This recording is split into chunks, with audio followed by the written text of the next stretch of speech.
bonjour à tous. Aujourd'hui, on va parler d'Amir-Drasil. Amir-Drasil, qui signifie couronne d'harmonie en darnachien, est un arbre-monde qui pousse actuellement dans le rêve d'Émeraude.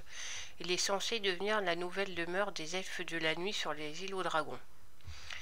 Lorsqu'Elune, par l'intermédiaire de Tyrande, Murmevant et la reine de l'hiver communiquèrent à Sylvarden, ils créèrent la larme des sœurs, un artefact destiné à servir de récipient de renouveau.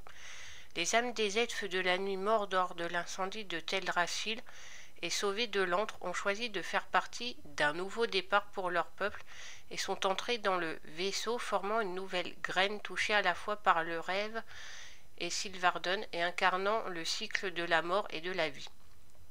Après la redécouverte des îles aux dragons, Tyrande a apporté la graine à Meritra, sa fille, qui l'a emmenée à travers l'ancien rameau afin qu'elle puisse la planter dans le rêve d'Émeraude pour plus de sécurité.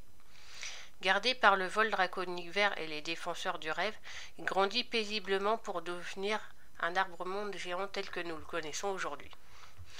Lorsque le moment approchait pour l'arbre de quitter le berceau du rêve d'Émeraude et de se manifester dans le monde physique, des primalistes posèrent leurs yeux sur lui.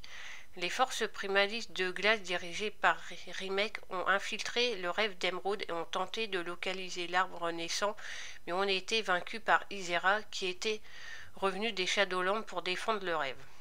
Après la défaite du vol draconique infini, Nosdormo eut une vision de braise brûlante et de Firaka attaquant Amir-Drasil.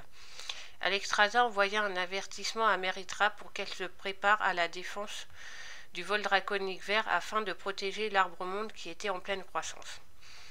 Grâce à leurs nouveaux alliés, les druides de la flamme, Firaka et ses forces ont finalement pu pénétrer dans le rêve d'Émeraude.